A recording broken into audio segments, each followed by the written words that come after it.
अस्सलाम वालेकुम। अल्लाह से दुआ है कि हर मोमिन मुसलमानों को अपने हिफ्ज़ अमान में रखें। Welcome back another vlog. उम्मीद है कि आप लोग सब खैरियत से होंगे। मैं भी बिल्कुल खैरियत से हूँ।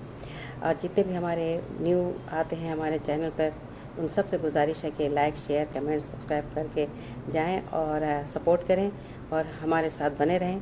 और हम एक अलग सा एक नया मौजू लेकर आई हूँ। अगर उम्मीद है कि पसंद आएगा तो पसंद आए तो ज़रूर सपोर्ट करें। और तो ठीक है, फिर मैं आप लोग सबका बहुत बहुत शुक्रिया जो आप लोग हमारे साथ जुड़े हुए हैं। बने रहिए और हमारे साथ। तो ये आपके साथ मैं भी अपने साथ अपना पूरा वक्त दूँगी इंशाल्लाह। तो ठीक है, फिर मैं अपना मौजू शुरू करती हूँ। और हमारा मौजू है कि मुहर्रम और शाबान और हुर्मत वाले महीनों के रोज़े की फजीलत का बयान। तो हज़रत अबू हुरैरा रज़ी अल्लाह से रवायत है कि रसूलुल्लाह सल्लल्लाहु अलैहि वसल्लम ने फरमाया कि रमज़ान के बाद अफजल रोज़ा अल्लाह के महीने मुहर्रम का रोज़ा है और फ़र्ज़ नमाज के बाद अफजल नमाज तहज्जुद की नमाज है। अल्लाह के तरफ महीने की निस्बत इस शर्फ और फजल की अलामत है, जैसे बैतुल्लाह, नाका अल्लाह वग़ैरह हैं। मुहर्रम 4 हुर्मत वाले महीनों में से एक है और एक उसी माह मुहर्रम से इस्लामी साल का आगाज़ होता है। बाकी हुर्मत वाले 3 महीने हैं और रजब, ज़ुल्क़अदा और ज़िलहिज्जा। माह मुहर्रम को ये इम्तियाज़ी फजीलत हासिल है कि रमज़ान के बाद इस महीने के नफली रोज़ों को दीगर नफली रोज़ों से अफजल करार दिया गया है।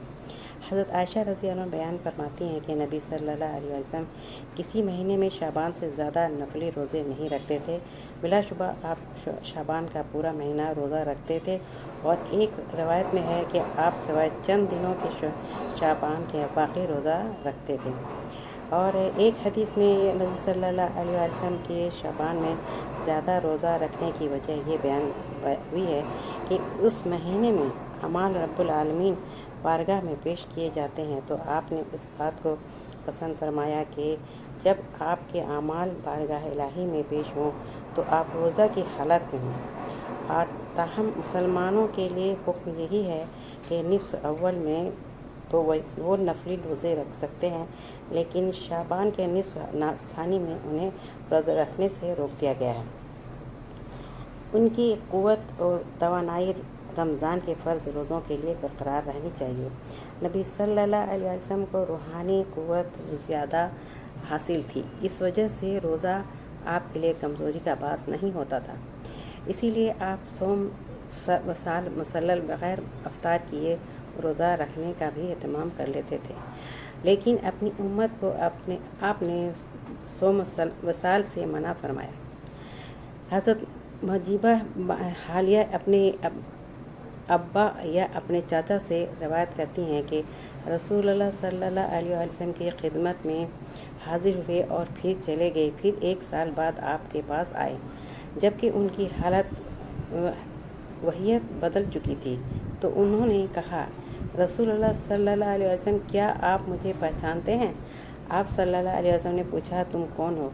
उन्होंने कहा, मैं वो बाहली हूँ जो पहले साल आपकी खिदमत में हाजिर हुआ था। आप सल्लल्लाहु अलैहि वसल्लम ने फरमाया, तुम में ये तब्दीली कैसे आ गई? तुम तो अच्छी हालत वाले थे। उन्होंने अर्ज़ किया, मैं जब से आपसे जुदा हुआ हूँ सिर्फ रात को खाना खाया है। तो रसूलुल्लाह सल्लल्लाहु अलैहि वसल्लम ने फरमाया, तुमने अपनी नफ्स को अज़ाब में मुब्तला किया। फिर फरमाया, तुम सब्र वाले महीने रमज़ान का रोज़ा रखो और महीने में एक रोज़ा। उन्होंने कहा कि मेरे लिए वो इजाफ़ा फरमाइए क्योंकि मुझे क़ुव्वत हासिल है। आप सल्लल्लाहु अलैहि वसल्लम ने फरमाया कि हर महीने में 2 दिन के रोज़े रखो। उन्होंने कहा, कुछ और इजाफ़ा फरमाइए। तो आप सल्लल्लाहु अलैहि वसल्लम ने फरमाया, 3 दिन के रोज़े रखो। उन्होंने कहा, मेरे लिए ज़्यादा कीजिए। आप सल्लल्लाहु अलैहि वसल्लम ने फरमाया कि हुर्मत वाले महीनों में रोज़ा रखो और छोड़ दो। हुर्मत वाले महीनों में रोज़ा रखो और छोड़ दो। हुर्मत वाले महीनों में रोज़ा रखो और छोड़ दो। और आपने अपनी 3 उंगलियों के साथ इशारा फरमाया, उन्हें मिलाया, फिर उन्हें जोड़ दिया। सब्र वाले महीने से मुराद रमज़ान का महीना है। तो ان کی جو ہے ایک بات پر یہ عبداللہ بن حارث باہلی تھا، اور اگر یہ ان کے چچا کا واقعہ ہے تو ان کا نام معروف نہیں۔ بہرحال یہ صرف رات کو کھانا کھاتے تھے، یعنی دن کو ہمیشہ روزہ رکھتے، جس سے ان کی صحت کافی متاثر ہوئی، اور جسے دیکھ کر رسول اللہ صلی اللہ علیہ وسلم نے انہیں ہمیشہ روزہ رکھنے سے منع فرمایا، اور اس کی بجائے یہ تاکید کی کہ ہر مہینے میں بالخصوص حرمت والے مہینوں میں 3 روزے رکھ لیا کریں۔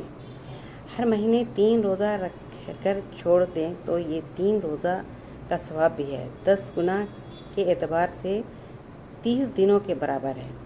یوں گویا انسان عند اللہ صائم شمار میں آتا ہے، اور کمزور اور صحت والوں کو مہینے میں 3 سے زیادہ روزہ نہیں رکھنے چاہیے۔ البتہ جو صحت مند اور قوی میں ہیں وہ زیادہ روزے رکھ سکتے ہیں، اور ان کے لیے بھی بہتری ہے کہ وہ دوائی روزہ رکھیں، اور یعنی 1 دن روزہ اور 1 دن ناغا، تاکہ انسان روزے کا عادی بھی نہ ہو، کیونکہ عادی ہونے سے صورت میں روزے کی مشقت محسوس نہیں ہوتی، اور جب ایک دن چھوڑ کر روزہ رکھیں گے تو انسان روزے کا عادی نہیں ہوگا، بلکہ ہر دوسرے روز جب وہ روزہ رکھیں گے تو روزے کی مشقت بھی اسے محسوس ہوگی، اور اس کے اجر و ثواب کا باعث ہے۔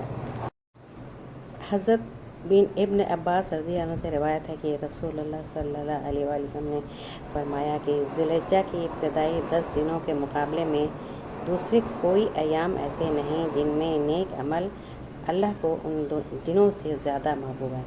صحابہ کرام نے عرض کیا، یا رسول اللہ، کہ اللہ کی راہ میں جہاد کرنا بھی؟ آپ نے فرمایا، اللہ کی راہ میں جہاد کرنا بھی نہیں، سوائے اس مجاہد کے جو اپنی جان و مال لے کر جہاد کے لیے نکلا اور پھر کسی چیز کے ساتھ واپس نہیں آیا، یہ شہید ہو گیا، وہ دوسروں سے یقیناً افضل ہے۔ ذی الحجہ کے ابتدائی 10 دن ایسے ہیں جو کہ ان میں سے حج کی ادائیگی کا خصوصی اہتمام ہوتا ہے، لیکن اللہ تعالیٰ نے ان 10 دنوں کو نیک اعمال کے لیے سب سے زیادہ فضیلت والا قرار دیا۔ ان لوگوں کے لیے بھی نیکیاں کمانے کے راستے کی نشاندہی فرما دی جو حج کے سعادت سے محروم رہنے والے ہیں۔ وہ اپنے اپنے مقام پر ان ایام والی نفلی روزوں اور دیگر عبادات کے ذریعے سے زیادہ اجر و ثواب حاصل کرتے ہیں۔ تو اس میں یہی ایک بڑی فضیلت ہے۔ اور کئی لوگ ایسے ہوتے ہیں کہ جو سوموار اور جمعرات کو روزہ رکھتے ہیں، اور ایسے بہت سارے لوگ ایسے ہیں کہ مہینہ میں 3 دن روزہ رکھتے ہیں۔ تو روزہ رکھنے کا اپنا یہ ہے کہ اگر جس کو قوت ہے وہ روزہ رکھ سکتا ہے، ہر مہینے 3 روزہ رکھتا ہے، اور یہ الگ ایک مدعا ہے، یہ ایک الگ سوال ہے اس کا۔ تو یہ ہم لوگ کو یہ کوشش کرنا چاہیے کہ محرم کا بھی روزہ اور اس کا احترام بہت اچھے سے کرنا چاہیے، اور ہمارا جو ہے اس میں سب سے پہلا مہینہ ہے یہی ہے، جیسے جنوری ہوتا ہے اس طرح سے ہم لوگ کا محرم کا مہینہ ہے، تو اس کو ہم لوگوں کو دیکھنا چاہیے۔ تو یہ چلیے ٹھیک ہے، پھر ہمارا آج کا موضوع اگر پسند آتا ہے تو ہمارے ویڈیو کو لائک کریں، چینل کو سبسکرائب کریں۔ تو آج کی بات یہیں تک، تو ٹھیک ہے، پھر آپ لوگ سب سے اجازت چاہتی ہوں۔ نیکسٹ ولاگ میں ایک اور الگ سا موضوع لے کر آؤں گی انشاءاللہ۔ تو اگر یہ والا پسند آتا ہے اور نیکسٹ جو آئے گا وہ پسند آئے تو آپ لوگ ہمارے ساتھ بنے رہیں۔ تو ٹھیک ہے، پھر چلیے، اللہ حافظ۔